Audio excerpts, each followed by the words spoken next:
Bom dia para todos. Estamos começando mais uma aula de Química e continuando o assunto sobre geometria molecular. Tá? Aqui nós temos um resumo, tá, sobre o assunto, visto por um outro ângulo. Tá? Aqui é o número de nuvens ao redor do átomo central, tá? E aqui é a geometria dele. No caso de dois elétrons, ele vai ser sempre linear. Tá? Átomo A em um centro de um triângulo. Tá? Aqui nós temos angular ou trigonal.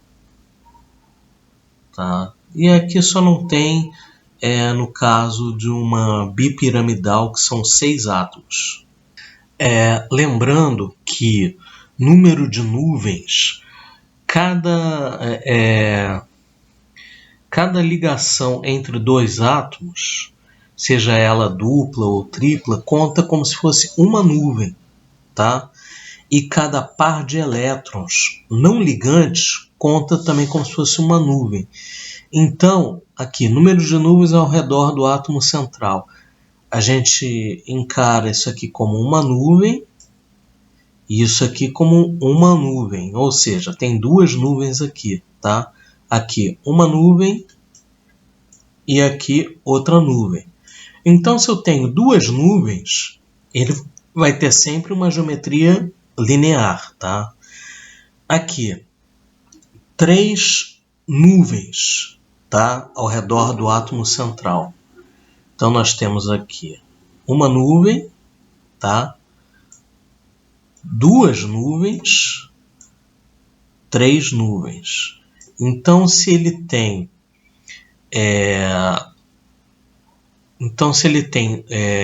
átomos não ligantes, ele vai ter uma geometria angular, tá? No caso de 3 nuvens. Aqui, ao invés da gente contar o número de átomos, a gente vai contar o número de nuvens, tá? Que é o que mostra aqui essa tabela. E se ele tem as 3 ligações, ele vai ter uma geometria trigonal, tá? E se nós temos 4 nuvens ao redor do átomo central, a gente tem aqui a geometria angular, tá? Piramidal e tetraédrica. Então, gente, para facilitar, a gente pode olhar aqui na tabela periódica, tá? E vermos cada elemento com quantos átomos ele vai ter na camada de valência e quantas ligações que ele vai fazer. Tá? Cada pontinho desse aqui é um átomo, é um elétron, perdão. Tá? Então, família 1A, todos eles têm um elétron na camada de valência, 2A, 2, 3, 3, 4, 5. Só não colocamos aqui dos metais de transição, tá? Porque eles preenchem camadas mais internas, tá? Antes de preencher a camada de valência. E aqui nós temos o exercício 1, né?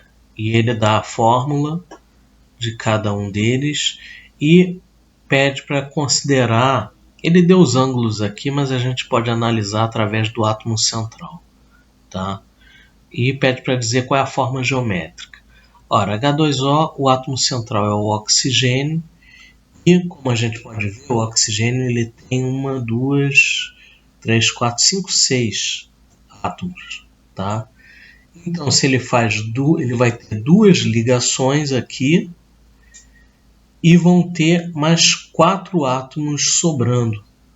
Ou seja, ele vai ter 2 ligações, vão ter uma nuvem, 2 nuvens, 3 nuvens, 4 nuvens, tá? Com só 2 ligações aqui. Então, como a gente pode ver, aqui é uma geometria angular, tá? E fazendo o mesmo para os outros, tá? Nitrogênio a gente vai ter 1, 2, 3, 4. Vai ser piramidal, porque ele vai ter um par de elétrons aqui não ligantes, tá? Carbono tetraédrica e o berílio linear. Tá? Berílio, como a gente pode ver, ele tem 2 elétrons, então ele vai estar ligado aos 2 hidrogênios, tá? Ele não vai ter nenhum elétron não ligante, ele só pode ser linear. Então, com isso aqui, angular, piramidal, tetraédrica e linear é a letra C, tá? Bom, terminamos de falar sobre o assunto de geometria molecular e vamos falar sobre um outro assunto que tem muito a ver com as ligações químicas, que é polaridade. O que é a polaridade? A polaridade é quando a gente tem um acúmulo de cargas elétricas, tá? Numa determinada região do composto químico. Tá? Esse composto pode ser um composto iônico ou pode ser um composto covalente. Em uma ligação iônica, né, ocorre transferência definitiva de elétrons, conforme a gente já viu, tá? E isso forma, né, íons positivos e íons negativos. Tá? Como todo composto iônico, ele apresenta excesso de cargas elétricas positivas de um lado, né, do átomo que ficou carregado positivamente, o cátion, e cargas negativas, né, do átomo que ficou carregado negativamente. E aí a gente já tem esses dois polos. Portanto, toda ligação iônica já é uma ligação polar, tá? Ou seja, já tem um acúmulo de cargas de um lado ou de outro, tá? E as ligações iônicas é as que apresentam a polaridade máxima, tá? Isso significa que as ligações covalentes elas não geram polos, elas também geram polos, tá? Principalmente quando elas são feitas em átomos diferentes, tá? Nessas ligações, a existência de polos está associada à deformação da nuvem eletrônica, tá? E depende da diferença de eletronegatividade entre os elementos. Ou seja, se eu tenho uma ligação entre elementos diferentes, cada elemento vai puxar os elétrons, o par eletrônico, com forças diferentes. Então, um vai puxar de forma mais forte, então ele vai ficar com uma carga parcial negativa, já que o par de elétrons vai ficar mais próximo para ele, e o outro vai ficar com uma carga parcial positiva, já que os elétrons da ligação vão estar mais afastados deles. Tá? E, por exemplo, a gente tem aqui, vamos começar a ver a polaridade em ligações covalentes. Quando a ligação covalente ocorre entre átomos de mesma eletronegatividade, ou seja, aqueles formado pelo mesmo elemento químico. Ou seja, cada átomo vai puxar o par eletrônico com a mesma força. Então, a nuvem não vai ficar distorcida, certo? Os elétrons vão ficar igualmente distribuídos entre um átomo e outro. Então, a gente diz que essa ligação ela é apolar, ou seja, não tem polos, tá? Não tem polaridade em ligações desse tipo, que é o caso entre, por exemplo, ligação entre átomos de hidrogênio e Cl2, tá? São ligações entre átomos do mesmo elemento, então os elétrons ficam igualmente distribuindo entre os dois, porque os dois têm a mesma eletronegatividade e vão puxar o par eletrônico com a mesma força. E agora nós temos a situação de ligação covalente entre átomos diferentes, de elementos diferentes, né? E aí a gente tem uma diferença de eletronegatividade. E aí sim ocorre um dipolo, porque ocorre uma deformação da nuvem eletrônica, certo? Em decorrência do acúmulo de carga negativa em torno do elemento de maior eletronegatividade. O elemento de maior eletronegatividade vai puxar mais a nuvem eletrônica para si, tá? É o caso, por exemplo, da ligação HCl, em que, apesar de ser uma ligação covalente, está compartilhando os elétrons, né, esses dois elétrons, eles não pertencem a nenhum dos dois átomos, pertencem aos dois ao mesmo tempo, o par eletrônico fica mais próximo do cloro, tá? Porque é o elemento mais eletronegativo. Então a gente pode dizer que acaba surgindo uma polarização nessa ligação, ou seja, a região em torno do cloro fica mais eletronegativa e a região em torno do hidrogênio fica mais eletropositiva, tá? Então, se a gente, por exemplo, passar um campo elétrico aqui, a parte negativa a parte positiva vai atrair essa parte do cloro da molécula, tá? E aí, para comparar a intensidade de polarização das ligações, a gente tem aqui, né, aquela escala de eletronegatividade que é tirada lá da tabela periódica. Então ela cresce nesse sentido aqui, tá? E quanto maior for a diferença de eletronegatividade, maior será a polarização da ligação. Até chegar no ponto da maior polarização possível, que é a ligação iônica, em que essa nuvem eletrônica é rompida e um átomo fica com elétron e o outro não, tá?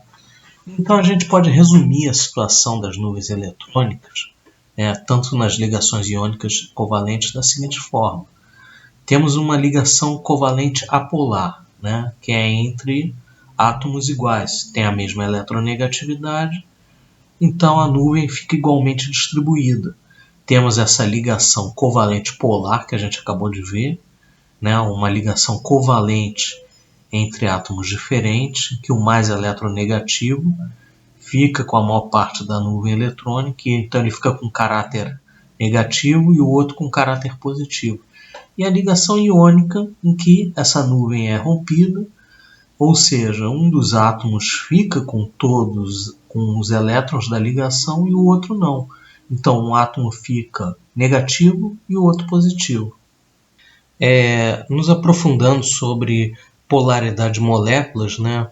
Moléculas, a gente se refere apenas às ligações covalentes, né? Então, as moléculas elas podem ser classificadas quanto à sua polaridade entre polares e apolares, tá? Existe uma diferença entre a molécula polar e ligação polar, tá? Uma coisa não implica na outra. Ligações polares são ligações químicas entre elementos químicos diferentes com diferentes eletronegatividades, né? Já que os elementos químicos eles são diferentes, eles vão ter eletronegatividades diferentes e um lado vai ficar mais negativo que o outro. E as moléculas apolares são moléculas que elas podem ser resultados de ligações apolares e de ligações polares, tá? Aí você deve se perguntar, mas se a ligação é polar, como é que a molécula como um todo vai ser apolar? Isso depende da geometria da molécula, tá? Dependendo da geometria, eles podem se anular. E para a gente entender isso, a gente tem que entender sobre momento dipolar resultante, tá? Que é o vetor. Teoricamente, pode-se determinar a polaridade de uma molécula pelo vetor momento dipolar resultante, que é a soma dos vetores de cada ligação polar da molécula. Então, esse vetor, né, que é momento, que a gente chama de momento dipolar resultante, ele vai na direção da molécula do lado positivo para o lado negativo, tá? Conforme a gente vai ver daqui a pouco. E a escala de eletronegatividade permite determinar a orientação dos vetores de cada ligação polar, certo? Ou seja, ela vai sempre na direção do menos polar, do menos eletronegativo para o mais eletronegativo, tá?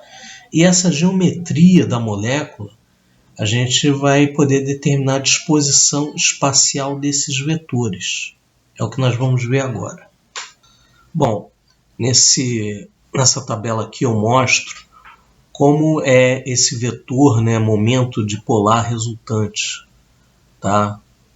Chamado pela letra grega μ. Então aqui nós temos, tá, o HCl. Tá? O H, o cloro é mais eletronegativo, então ele vai puxar mais o par eletrônico, né? Então ele vai ter uma carga aqui menos e o H vai ficar com uma carga parcial mais. Então esse Mi, ele é sempre no sentido da carga positiva para negativa. Então ele vai ter esse sentido aqui, tá? Então ele vai ter um valor aqui, tá? Ele não vai ter nenhum outro vetor para anular ele, e a molécula vai ser polar. Agora repare nessa molécula aqui, CO2. Nós temos o oxigênio, tá? Que ele vai estar com uma carga parcial aqui negativa, os dois oxigênios de cada lado, e aqui nós vamos ter duas cargas parciais positivas para neutralizar, tá? Repare que se eu tenho um oxigênio puxando elétrons de um lado e oxigênio puxando do outro, né? Aqui está o vetor Mi, no sentido do positivo para o negativo, tá? Repare que ele vai ter o mesmo valor, tanto para a esquerda quanto para a direita, ou seja, um anula o outro, tá? Então, o vetor resultante vai ser zero e a molécula vai ser apolar, né? Se o oxigênio puxa elétrons no sentido, para a direção dele, tem um outro oxigênio puxando no sentido contrário, né? Como as forças são as mesmas, os elétrons não vão ficar nem mais para um lado nem mais para o outro, tá? Então esse aqui é o exemplo de uma ligação que é polar, tá? Oxigênio e carbono, mas a molécula como um todo ela é apolar. E aqui nós temos o exemplo da água, tá? No caso aqui, os dois hidrogênios, o vetor ele é na direção do hidrogênio para o oxigênio, tá? Ou seja, vai ter aqui um valor resultante, que vai ser diferente de zero. Então ela é polar. Eu acho que essa tabela ilustra bem, tá? O que seria uma ligação polar e uma molécula polar ou apolar. Tá? Bom, uma outra maneira de determinar essa polaridade da maioria das moléculas é estabelecer uma relação entre o número de nuvens eletrônicas ao redor do átomo central e o número de átomos iguais ligados a ele, tá? Ou seja, número de nuvens eletrônicas seria par de elétrons, tá? Ou seja, quando o número de nuvens eletrônicas ao redor do átomo central é igual ao número de átomos ligados ao átomo central, ou seja, todos os elétrons de valência daquele átomo central estão participando de ligações químicas, aí a molécula é apolar, tá?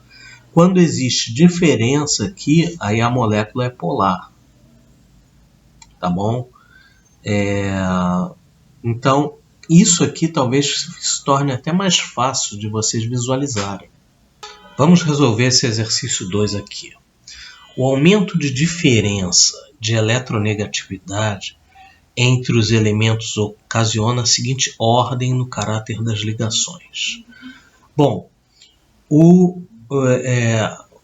a diferença, à medida que a gente vai aumentando a diferença de eletronegatividade, a molécula ela vai ficando, a ligação vai ficando cada vez mais polar, certo? Então, o mínimo que se pode ter é quando essa diferença de eletronegatividade é zero. E diferença de eletronegatividade zero é uma ligação covalente, né? Porque eles vão estar compartilhando elétrons, apolar. Tá? Depois, né, quando eles têm alguma diferença de eletronegatividade entre os átomos que estão ligando, a gente vai ter ainda covalente polar. Tá? E por último, o ponto máximo da diferença de eletronegatividade, inclusive que eu falei, né, é quando você tem a ligação iônica. Né? Ali é o máximo de polaridade que a gente tem. Então, a gente tem covalente apolar, iônica Não, covalente apolar, perdão, covalente apolar, covalente polar e iônica, tá? Essa é que é a resposta, a letra D, tá? Então, à medida que a gente vai aumentando a diferença de eletronegatividade, são esses tipos de ligações que vão aparecendo. Bom, tem um outro exercício aqui, exercício 3, tá? O experimento a seguir mostra o desvio ocorrido em um filete de água quando essa é escoada através de um tubo capilar. Ou seja, o cara pegou um tubo aqui, tá? E começou a depositar água aqui nesse copinho, nesse recipiente, tá? E aproximou um bastão que ele está carregado aqui eletricamente, tá? Está carregado com cargas positivas. E esse filete de água, ele desviou. Ora, ele desviou por quê? Porque ele é um composto polar, certo? Provavelmente essa parte aqui que desviou para cá é uma parte negativa da molécula. No caso, molécula de água, a parte negativa é o oxigênio, tá? Então, considerando suas ligações interatômicas e suas forças intermoleculares, a propriedade da água que justifica a ocorrência do fenômeno consiste em ser um composto iônico. Não, a água não é um composto iônico. Possuir moléculas polares. Tá? Essa que é a resposta. Ter ligações covalentes apolares? Não, a gente conhece a fórmula da água.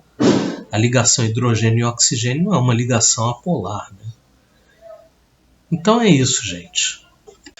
Pois é, gente. E para que a gente estuda essas polaridades nas moléculas? Um dos motivos ele está relacionado com o estado físico, né, da matéria, ou seja, sólido, líquido e gasoso. Por que algumas substâncias são sólidas na temperatura ambiente, outras são líquidas e outras são gasosas?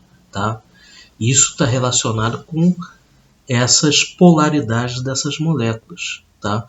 Porque essas polaridades elas geram as chamadas forças intermoleculares. O que são essas forças intermoleculares? Tá?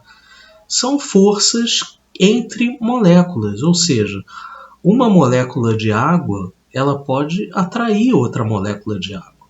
Tá? Isso faz com que as moléculas elas fiquem mais juntinhas ou menos juntas, né?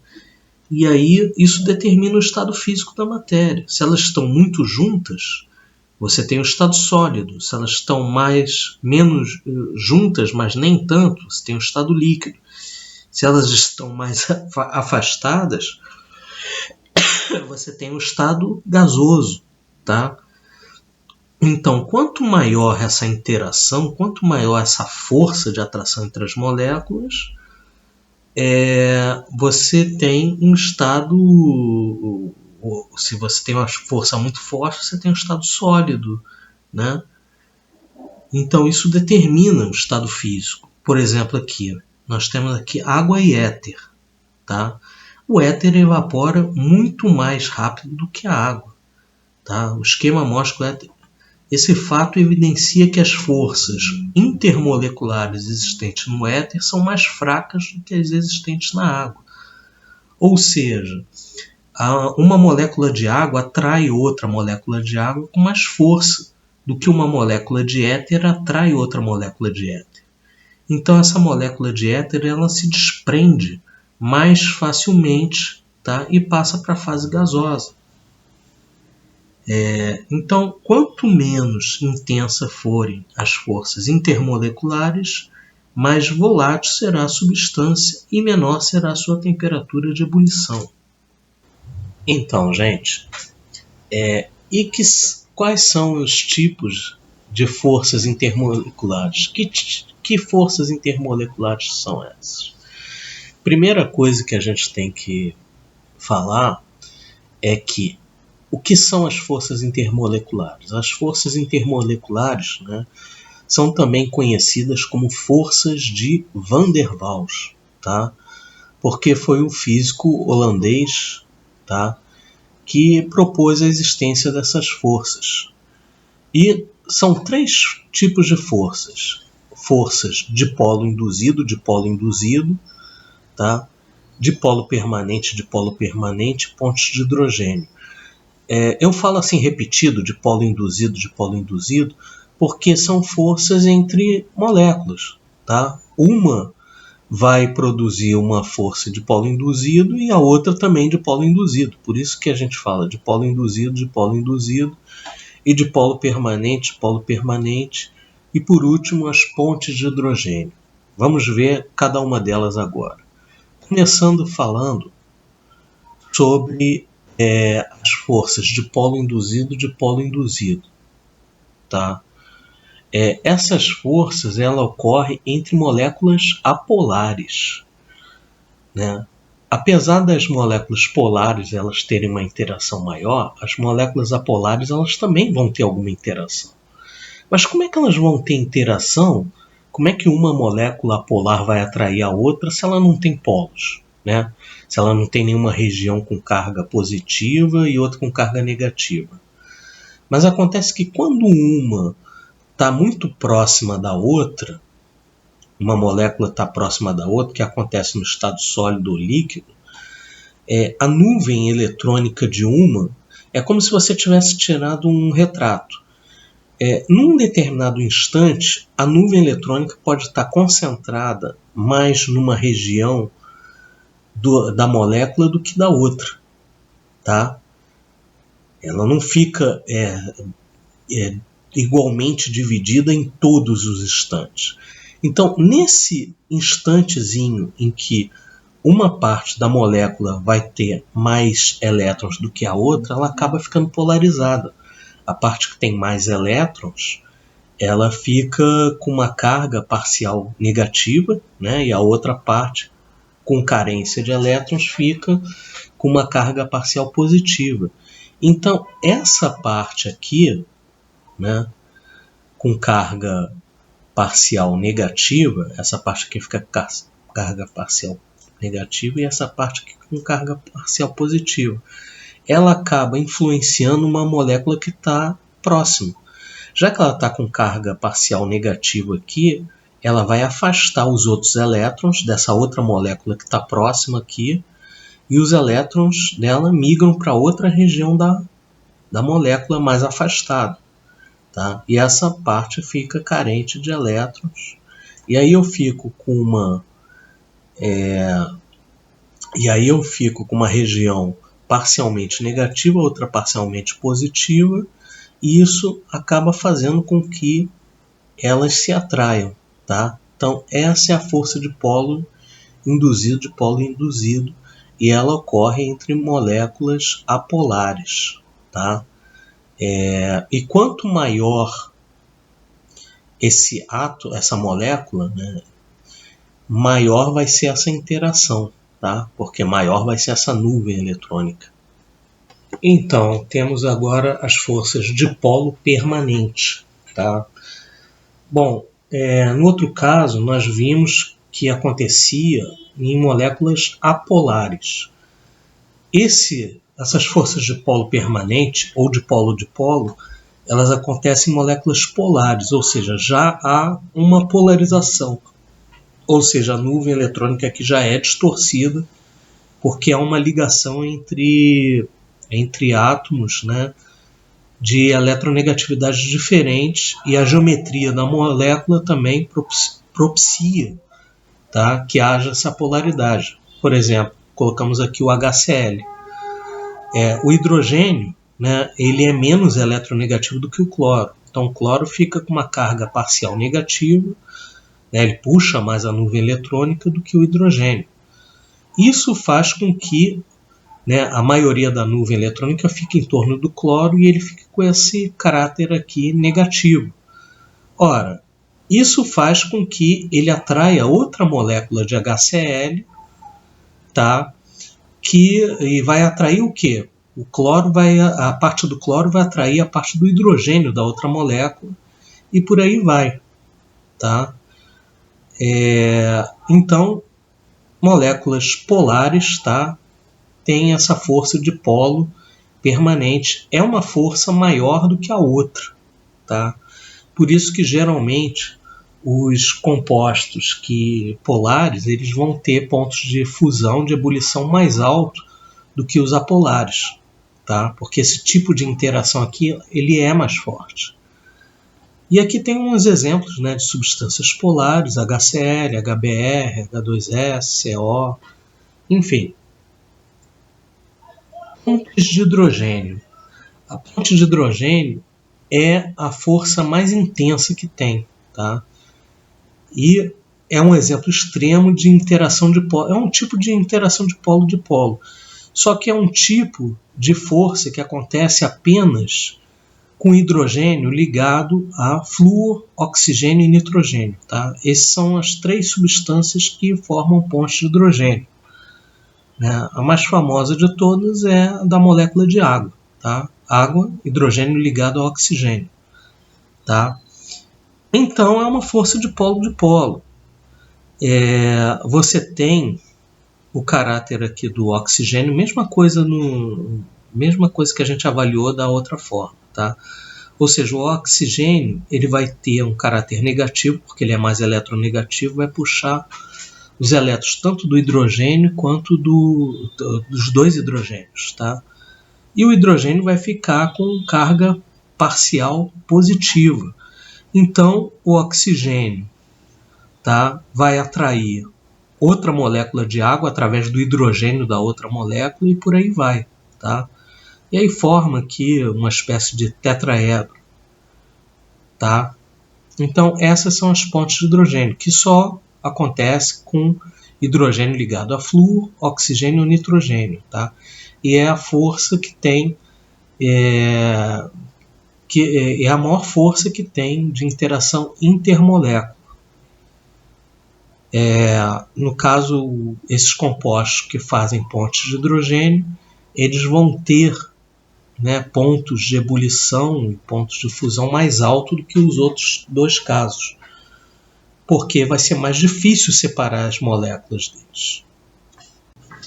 Então, gente, para a gente entender, né, e comparar as temperaturas de fusão e ebulição, temos que entender que as temperaturas de fusão e ebulição eles são funções de 2 parâmetros. Um é o tipo de força intermolecular, tá? Que quanto mais intensas as atrações intermoleculares, maior vai ser a temperatura de ebulição, já que a força vai ser maior, vai ser mais difícil separar essas moléculas. Né? E o tamanho das moléculas. Tá? Quanto maior o tamanho de uma molécula, maior é a sua superfície, que aí propicia um maior número de interações com outras moléculas. E aí você vai ter uma temperatura de ebulição maior.